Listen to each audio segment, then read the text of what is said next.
Et vous savez, aujourd'hui, je veux vraiment vous encourager un petit peu plus pour vous dire, non seulement on ne doit pas céder à la peur, mais ça veut dire, afin de ne pas céder à la peur, on doit savoir qui nous sommes. Sachez qui vous êtes. Vous savez, je vois l'exemple du roi David. Quand le roi David a entendu parler d'un géant, Goliath, qui s'est levé contre le peuple d'Israël, qui avait une alliance avec Dieu, vous savez, la réaction de David est impressionnante. Il est allé, on dit, mais qui est cet incirconcis qui ose s'élever contre l'armée du Dieu Tout-Puissant? Et tout d'un coup, David, il s'est levé et il est allé vers le géant. Non pas à petits pas en se disant, je me demande qu'est-ce qui va se passer, ou je me demande si Dieu va me protéger, va me couvrir, ou va être là. Non, non. Il est allé en courant vers le géant. Il est allé en courant avec 3 pierres et une fronde. Amen. Et il a, en fin de compte, il a vaincu cet ennemi Goliath qui osait s'élever. Il a compris que la bataille n'était pas personnelle. Il a compris que la bataille était contre Dieu, le Dieu Tout-Puissant. Aujourd'hui, cette bataille n'est pas contre vous, mes amis, ou contre quiconque. Cette bataille est contre le royaume de Dieu, contre Jésus, le roi des rois et le Seigneur des seigneurs. Amen. Et ça veut dire que vous et moi, nous devons savoir, tout comme David, que nous avons une alliance avec notre Dieu. Vous voyez, David est allé en disant, il est allé en comprenant son alliance. Parce que vous voyez, au cours des années, il avait développé intimité avec Dieu. Il louait le Seigneur, il parlait au Seigneur, il écoutait, il était là pendant qu'il regardait et gardait les brebis. Il a passé du temps vraiment à développer cette relation avec Dieu. Il connaissait Dieu. Et vous voyez, et là, tout d'un coup, face à ce géant, il connaissait que son Dieu était bien puissant, bien plus puissant que tout géant. Peu importe la taille de ce géant, peu importe les menaces de ce géant. Il s'est levé en disant, attends, qui es-tu pour oser confronter l'armée du Dieu puissant? Et il est allé, il a vaincu l'ennemi. Goliath est tombé. Et vous savez qu'est-ce qu'il a fait? Il a pris son épée. Il a pris l'épée de l'ennemi, les propres armes de l'ennemi. C'est ce que j'étais en train de dire, ce que l'ennemi a fait pour détruire, Dieu va l'utiliser. Dieu utilise les armes de l'ennemi pour lui couper sa propre tête. Et alors je vous dis là que David a pris l'épée, il lui a coupé la tête et il lui a mis le pied dessus en disant, attends, tu es vaincu. Alléluia. Et ça veut dire que vous et moi, nous devons prendre cette épée. Et cette épée à double tranchant, pour vous et moi, qu'est-ce que c'est? C'est la parole de Dieu. C'est la parole Réma que Dieu nous donne. C'est cette parole toute puissante qui va vous permettre de vaincre l'ennemi. Parce que vous voyez, avec cette peur, la bataille, elle est où? Elle est entre vos 2 oreilles, dans votre tête. Si vous cédez à ces pensées négatives, si vous passez votre temps à penser au pire, et l'ennemi va commencer à prendre du terrain, à construire des forteresses dans votre tête et à construire des murs si hauts que Dieu va essayer de vous aider, mais c'est difficile à détruire ces forteresses. C'est pour ce que je disais, nourrissez-vous de la parole, amen, et ne cédez pas à ces pensées négatives. Avec la parole, une épée à double tranchant, coupez la tête de l'ennemi, amen. Coupez-lui la tête, refusez de penser, de focaliser aux choses négatives. Mais comme vous voyez, Paul l'a dit dans Philippiens 4, il dit, ne vous inquiétez de rien, mais avec gratitude et reconnaissance, faites savoir vos besoins à Dieu. Il dit, après il a dit, pensez à telle chose, ce qui est bon, ce qui est digne de louange, ce qui est noble, ce qui est bon et courageux, ce qui est plein de foi. Pensez à de telles choses et le Dieu de foi sera avec vous. Voyez, vous et moi, nous devons focaliser nos pensées sur ce que Dieu nous a promis, sur sa fidélité, sur sa parole. Alléluia. Amen. Oh, alléluia. Et voilà la bonne nouvelle. Voyez, si David a pu vaincre ce géant en connaissant son alliance, je vous dis que vous et moi, nous avons une alliance bien plus supérieure à l'alliance de David. La Bible nous dit dans Hébreux 8, 6 que Jésus-Christ est le médiateur, amen, d'une alliance plus excellente qui a été établie sur de bien meilleures promesses. Et donc si l'alliance que David avait, qui avait de belles promesses, lui a permis de vaincre ce géant, à combien plus forte raison est-ce que vous et moi, qui avons une alliance bien plus supérieure à celle de David, établie sur des promesses bien supérieures, combien nous pouvons vaincre ce géant de Corona? Amen, nous devons le savoir. Pourquoi est-ce que notre alliance est bien plus supérieure?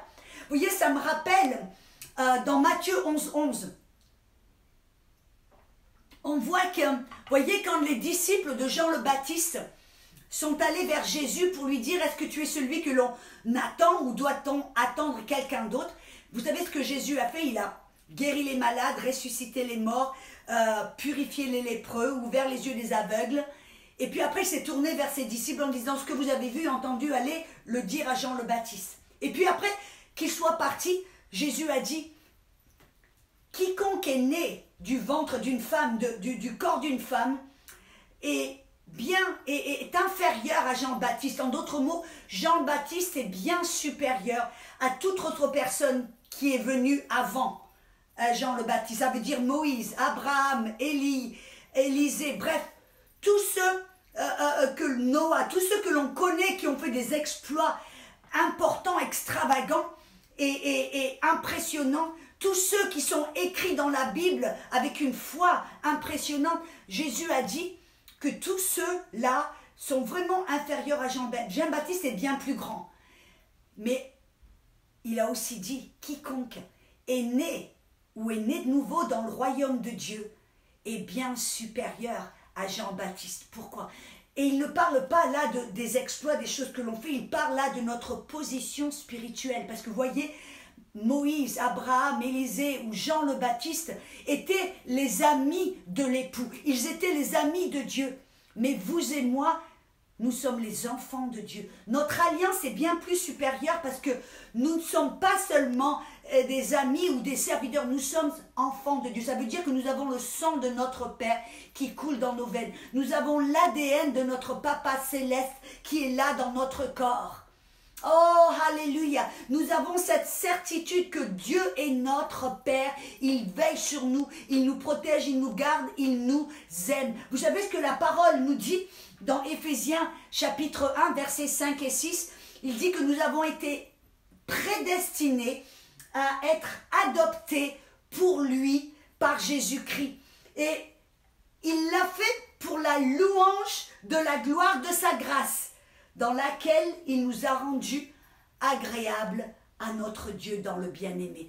Et la parole agréable, ça veut dire hautement, extrêmement favorisé. C'est la même parole que l'ange Gabriel a déclarée à Marie quand il lui a dit « Oh, femme en qui il y a toute excellente, haute faveur, que Dieu a hautement favorisée, en qui Dieu a mis toute sa faveur. » Voyez, nous avons cette faveur envers notre Père et c'est ce que nous devons savoir, que nous devons savoir qui nous sommes. Nous ne sommes pas simplement des petits chrétiens, des petits enfants qui attendent un jour d'aller au ciel. Nous sommes des êtres puissants parce que nous sommes des enfants de Dieu, le créateur de l'univers. Oh, alléluia, nous sommes tellement favorisés par Dieu. Nous avons cette alliance bien supérieure à l'alliance de David. Et alors, ça veut dire que ça devrait nous remplir non seulement de foi, mais de courage, même d'avoir comme David cette attitude, même d'avoir comme les 3 Hébreux face à cette statue d'or et à ce feu ardent. Nous devions avoir cette attitude, même cette audace.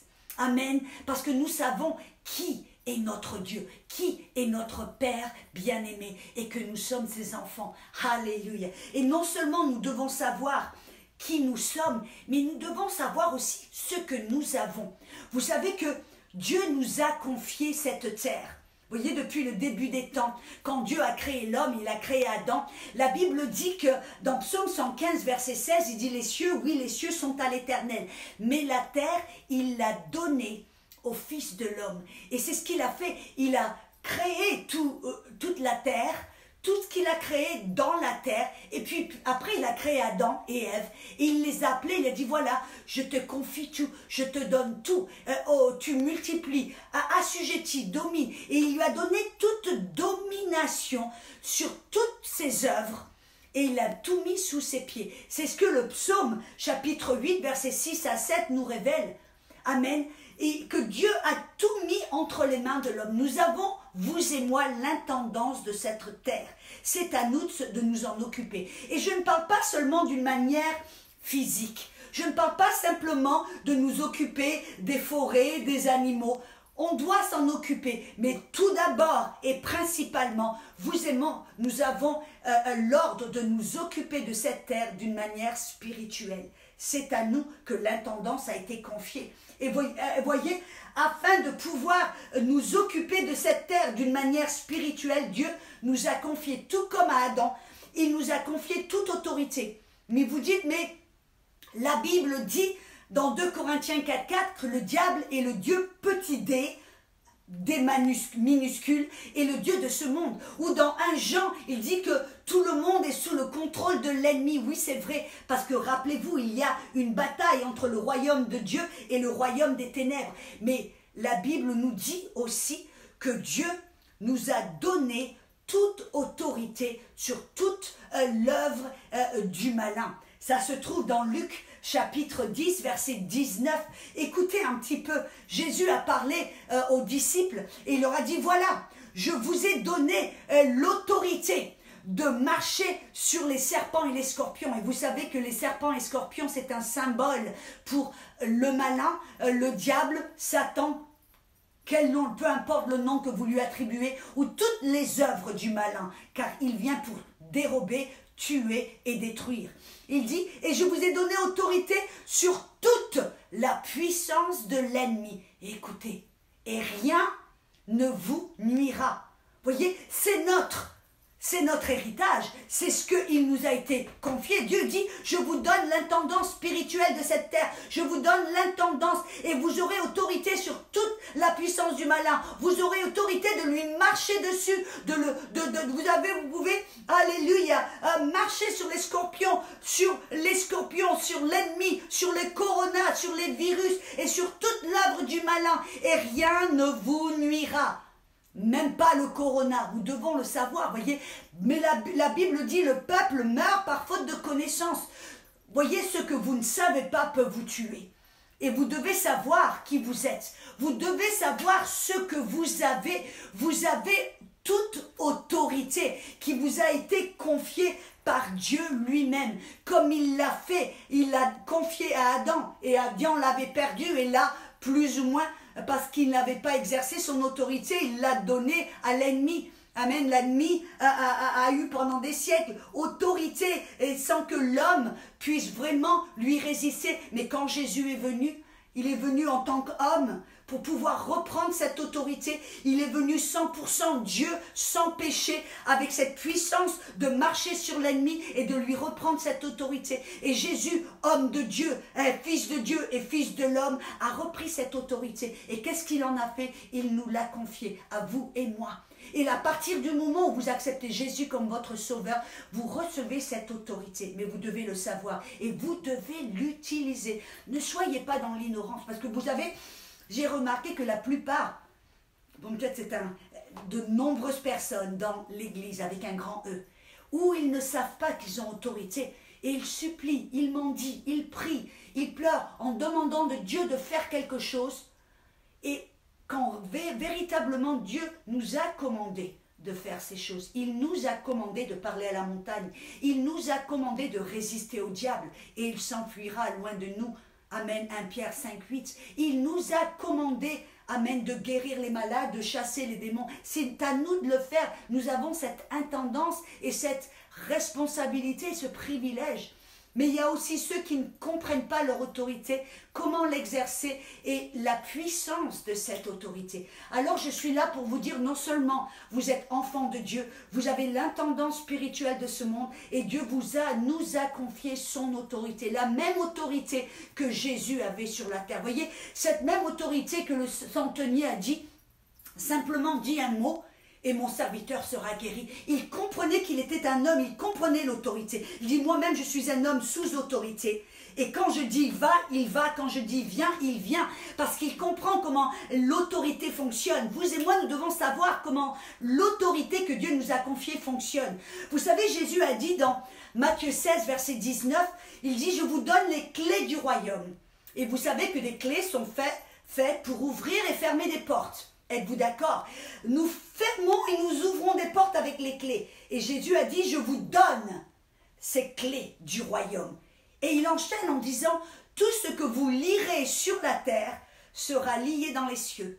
Et tout ce que vous délierez sur la terre sera délié dans les cieux. Et vous savez, qu'est-ce que ça veut dire d'une manière pratique de lier, de délier? J'ai lu ce verset dans la Bible complète juive. Et écoutez un petit peu ce que ça nous dit. Il dit, je vous donne les clés du royaume. Tout ce que vous autoriserez sur la terre sera autorisé dans les cieux. Et tout ce que vous interdirez sur la terre sera interdit dans les cieux. Et je rajoute, les cieux, qu'est-ce que c'est? C'est bien plus que là où Dieu habite, c'est en d'autres mots et d'une terme général, ça parle du monde spirituel. Vous savez, il y a un monde spirituel parallèle, le monde physique que l'on voit, que l'on peut toucher, et le monde spirituel qui est plus réel, amen, qui est réel aussi et plus réel que ce monde physique, mais que l'on ne peut pas voir, qui est invisible. Et là, Jésus nous montre ce parallèle, ce monde parallèle, et il nous explique comment les lois du royaume fonctionnent, comment cette autorité fonctionne. Il nous a confié les clés, l'autorité. Il nous dit, attendez, quand vous allez exercer autorité sur la terre, quand vous allez interdire ou vous allez autoriser certaines choses, ce sera autorisé ou interdit dans ce monde invisible spirituel, que ce soit par Dieu ou par l'ennemi. Voyez, et parce que comment est-ce que l'on exerce l'autorité? Tout premièrement, au travers de nos paroles. Ce que vous dites va, comme Jésus, voyez, il a exercé autorité en parlant, en déclarant. C'est ce que le centenier dit, dis seulement une parole. Et Jésus a dit, ton serviteur est guéri. Et à l'heure même, il a commencé à être rétabli. Voyez, une parole en autorité peut interdire ou peut autoriser certaines choses. Là, Jésus a interdit la maladie et a autorisé la guérison au travers de ses paroles, au travers de ce que l'on dit, amen, ou j'ajouterai même ce que l'on fait. Vous vous rappelez ce que j'ai dit? Nos actions des fois parlent plus fort que nos paroles. Au travers de nos actions et de nos paroles, nous démontrons ou nous déclarons ce que nous croyons dans notre cœur. Jésus a dit, ce que vous croyez dans votre cœur et confessez de votre bouche sera fait. C'est comme ça qu'on a reçu le salut. On a cru de notre cœur, on a déclaré de notre bouche et nous avons reçu le salut. Nous avons été sauvés. Nous avons reçu la justice de Dieu. Voyez, c'est comme ça dans le monde spirituel et physique que Dieu peut exercer l'autorité. Comme ça que il exerce cette autorité au travers de nous. Quand on autorise ou on interdit certaines choses au travers de nos actions et de nos paroles sur la terre, ça permet à Dieu maintenant d'agir. Amen. Ça lui permet de faire certaines choses. C'est comme ça que Dieu agit. Il a parlé au travers des prophètes. Il a dû choisir des personnes qui allaient avoir la foi pour coopérer avec lui, pour qu'il puisse établir sa volonté.